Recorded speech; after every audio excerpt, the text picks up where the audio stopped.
Movie starts in the future. At a border crossing roadblock, soldiers are checking cars as they go from the USA to Canada. John, a military man, and his wife Karen are at the border. They drive up to the checkpoint, and she wants to do this alone, but he's not letting her go. She quickly tucks in a jacket part that's sticking out before the soldier comes over to check on them. They both get out of the car and get themselves checked. As they get their bags checked, another lady is flagged at the checkpoint because she is pregnant without permission. In this world, women are only permitted to get pregnant once in their life, regardless of the outcome, and the rest is illegal. Karen goes up to the next point to get checked, and the scanner clears her, and they breathe a little and quickly go to their car. A soldier hands John a bag, but then notices the tag from Karen's jacket. He rips off her top to reveal the jacket used to trick the machine, but John grabs him and breaks his arm. They try to fight off the guards and escape by running across the bridge. Dogs are sent to chase them down, and John makes her run ahead so he can stop the dogs.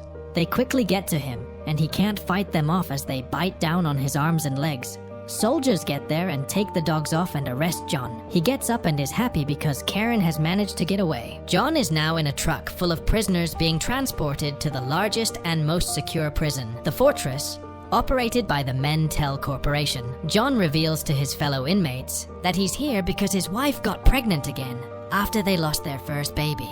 The truck full of prisoners pulls up at Mentel Prison, but before they can go into the place known as the Fortress, all the prisoners have to take off their clothes and get washed. Poe, the person in charge of the prison, greets the prisoners through screens placed above their cells. Each prisoner is then given a gadget named Intestinator. This gadget lets Mentel control what the prisoners do. If a prisoner needs to be severely punished, the gadget can be made to blow up. John and Gomez trail a control robot named Z-10, which acts like the human guards, to a room with 3 other prisoners. These include Stiggs, who rules the cell, D-Day, the resident genius of the group, and Abraham, a peaceful and quiet man with a mysterious look. When the system announces that there's only a minute left before it's time to sleep, Abraham tells John and Gomez that they shouldn't dream when they sleep. During the night, John has a dream where he's being intimate with Karen. Poe, the director, watches this through the Z-10. The gadget quickly reads John's mind and discovers his unsuitable dream. After that, the system sets off the Intestinator,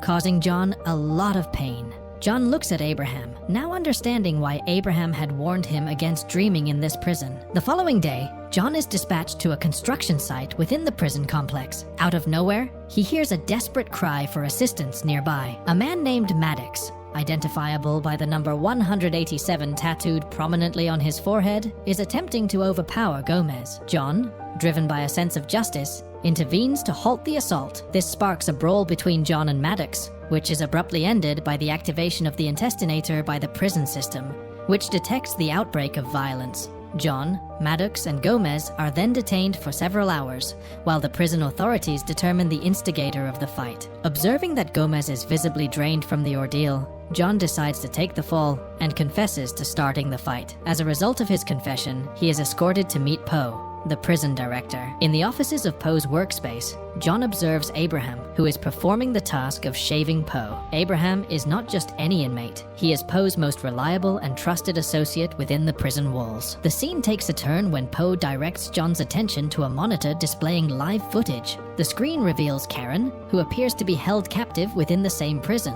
Poe can't help but comment on Karen's beauty, revealing a sinister interest in John's wife. The situation escalates as Poe gives a chilling command. Both John and Karen are to be subjected to a simultaneous and brutal procedure of intestination. During a later mealtime, John inquires Abraham about the location of the women's prison. Abraham discloses that the women's section is situated on levels A and B. The next day, Maddox seeks revenge on John. Poe intentionally delays intervening, causing a crowd to assemble around the escalating conflict. From her level, Karen is able to observe John. As the brawl continues on the walkway, Poe commands the system to withdraw the bridge. John capitalizes on this opportunity, overpowering Maddox and causing him to lose his footing and dangle from the walkway with one hand. Poe instructs John to finish off Maddox, but John defies Poe and rescues Maddox instead. In response, Poe orders a splattergun to target Maddox's intestinator, resulting in a gruesome scene as Maddox's abdomen is blown apart. Poe then commands the activation of a random intestinator among the prisoners, including John. In that instant, John stumbles upon the Maddox's intestinator that had fallen to the ground. With a quick glance around, he discreetly tucks it away out of sight before being escorted to solitary confinement to face his impending punishment. In the punishment room, Karen is granted permission to have a brief conversation with John. Following their exchange, John is subjected to a torturous ordeal involving a gimbal that relentlessly spins him around. Adding to his torment, he is plagued by vivid hallucinations, transporting him back to happier times with Karen and their firstborn child. 3 days later, Poe proposes a bargain to Karen. He offers to free John on the condition that she agrees to stay with him afterwards. Unable to bear the sight of John's suffering, Karen consents to reside with Poe in his quarters. John is then returned to his cell, but he is a changed man. His appearance is terrifying, his mind seems to have shut down, and his body appears devoid of any feeling. While all of this was going on, Karen finds herself spending her inaugural night in the personal space of Poe. To her surprise, she discovers Poe in the act of augmenting his power from the system, a sight that leaves her astounded. Poe then unveils a surprising fact. He has been modified into a highly effective cyborg by the entity known as Mentel. The plot thickens as it is revealed that Poe was the first offspring born to the female inmates who were pregnant and had been successfully transformed by Mentel. In a twist of events, it is revealed that Karen's unborn child is also intricately woven into Poe's elaborate plan. Simultaneously, Abraham is making efforts to help John regain his emotions. As this is happening, Karen finds herself growing fond of Poe and begins to weave him into her own schemes. In an attempt to execute her plan, Karen tries to intoxicate Poe by offering him a glass of champagne, which results in Poe losing consciousness. Seizing this opportunity, Karen stealthily makes her way into the control room. She enters John's dream, successfully rousing him from his catatonic state. Fortuitously, Karen is able to return to her original location before Poe regains consciousness and discovers her absence. As dawn breaks the next day, John communicates to his friends that he has finally emerged from his 4-month-long catatonic state. He comes to know that Karen has relocated to Poe's living quarters in a bid to safeguard his life. John makes a declaration to the group, stating his intention to liberate Karen. The narrative then shifts to Abraham, who began with a humble cleanup job for Poe. Abraham stands out as the sole prisoner who has been granted parole. During their time in the living quarters, Abraham confides in Karen, sharing details about John's plan to escape. The hope is that Karen will intervene and prevent John from attempting the escape, as no one has ever successfully managed to leave this place. Contrary to expectations, Karen reacts with joy, telling Abraham that she will actually be trying to help John with his escape plan. In the confines of their prison cell, John approaches D-Day with a request to repair a device known as Maddox's intestinator. However, D-Day stipulates a condition for this task. He must be included in John's plan to escape from the cell. John agrees, knowing that he will have to manage any potential issues with D-Day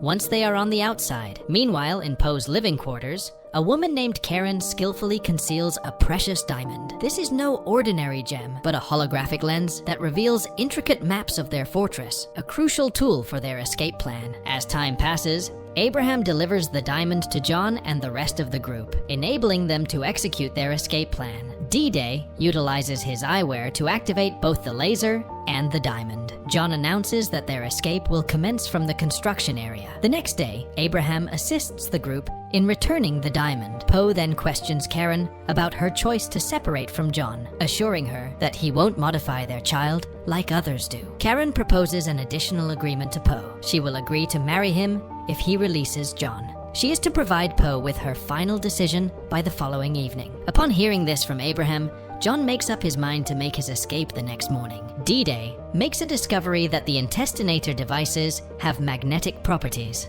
This means they can use a repaired one to pull other devices from their bodies. Stiggs volunteers to be the first test subject, but only if the group agrees to include him in their plans. The process causes Stiggs intense discomfort. Eventually, the intestinator emerges from Stiggs' throat, freeing him from the control of the system. D-Day then assists the rest of the group, helping them to remove their own intestinators one by one. The following day, John collects all the devices and places them on a water pipe. The group stages a fight to distract the guards at the construction site. As expected, the system activates the intestinator when it detects violence. Poe notices the mistake in the system, but it's too late to correct it. The system causes an explosion at the pipe, creating a large hole big enough for the prisoners to escape through. Poe then commands a widespread activation of the intestinator among the prisoners. He retrieves the steam bulbs and triggers the attack clones to wipe out all the prisoners. The group is unable to pass through the steam, so they retreat through the pipes to avoid getting burned. Stig chooses to give up to avoid further punishment from Poe. However, as he emerges, Stig is shot several times in the chest. At the same time, in Poe's living quarters, Abraham discreetly escorts Karen away, but Poe shows up shortly after. Abraham engages in a struggle with Poe to protect Karen. However, Poe is not human but a machine, making him invincible. Karen attempts to assist Abraham by thrusting a shard of glass into Poe's back, but it has no effect. Simultaneously, the attack clones infiltrate the pipes and start shooting inside. John manages to pull one of the clones in and shatters it. The group swiftly seizes the powerful firearm from the destroyed clone and dashes out, blasting at the other clones outside. As they run, D-Day's glasses break, but he narrowly escapes harm thanks to John's assistance.